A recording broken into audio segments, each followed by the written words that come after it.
Hello students, let us continue chapter number 2, India before the times of Shivaji Maharaj.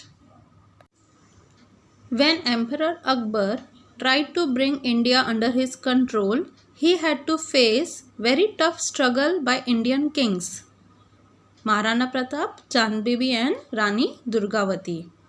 So let us learn in detail how these rulers struggled against Emperor Akbar.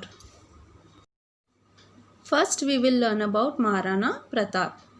Maharana Pratap was from Rajput dynasty.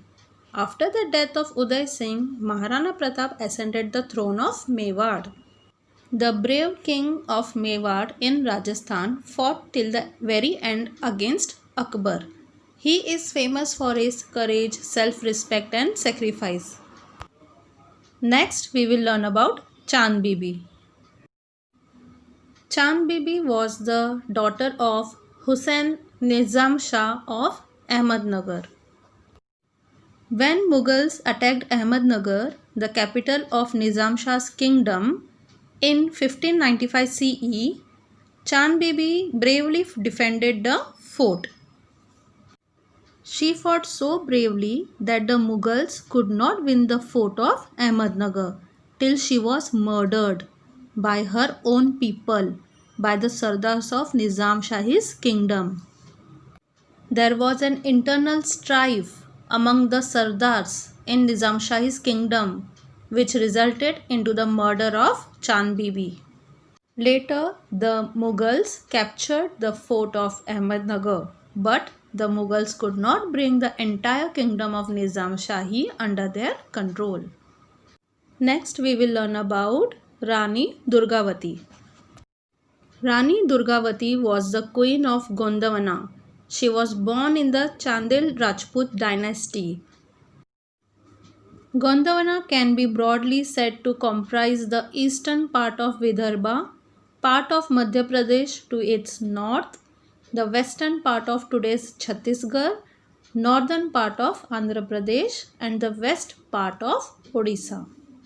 The struggle of Gondwana Queen Durgavati against the Mughals is important in medieval history. After her husband's death, Durgavati laid down her life while fighting against Akbar, but she did not surrender. Surrender means she did not give up. She fought with Akbar till her last breath. Aurangzeb became the emperor in 1658 CE. At this time, the Mughal Empire extended from Kashmir in the north up to Ahmednagar in the south, from the Kabul in the west up to Bengal in the east. To this, Aurangzeb added Assam in the east and the regions of Adil Shahi of Bijapur in the south and Qutub Shahi of Golconda after he ended these kingdoms. Means Aurangzeb defeated the rulers of Assam, Bijapur, Golconda and annexed these territories to his kingdom. Now let us learn the conflict of Mughals with the Ahoms. Who were the Ahoms? Where did they came from? Let us see. In the 13th century CE, the people of the Shan community settled down in the valley of river Brahmaputra. They established their kingdom there. They were locally known as Ahom people. During the rule of Aurangzeb, the Ahoms had prolonged struggle with the Mughals. The Mughals attacked the Ahoms region.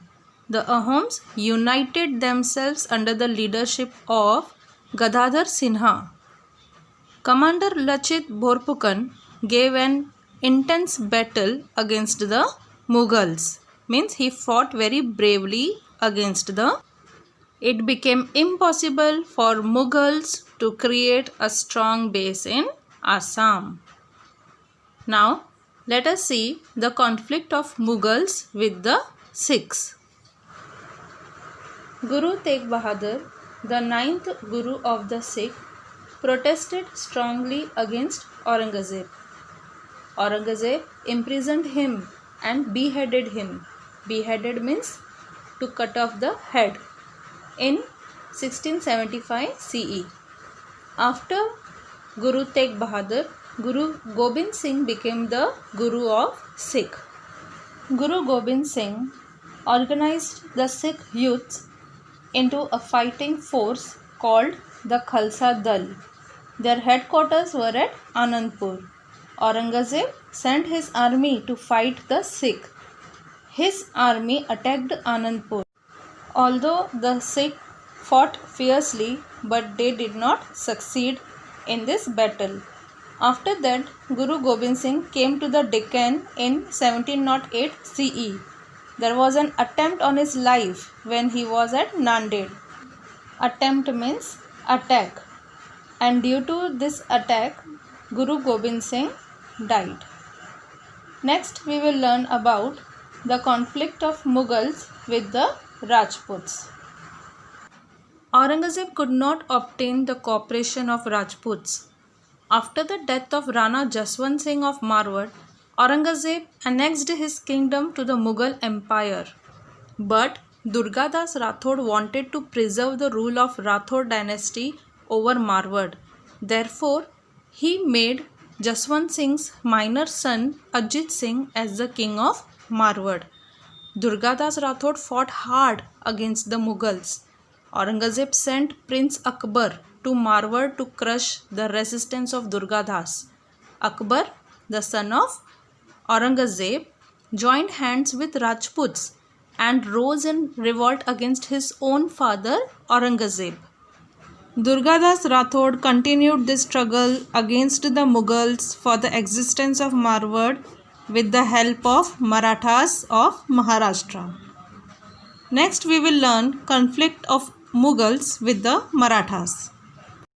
In Maharashtra, Swaraj was established under the leadership of Chhatrapati Shivaji Maharaj.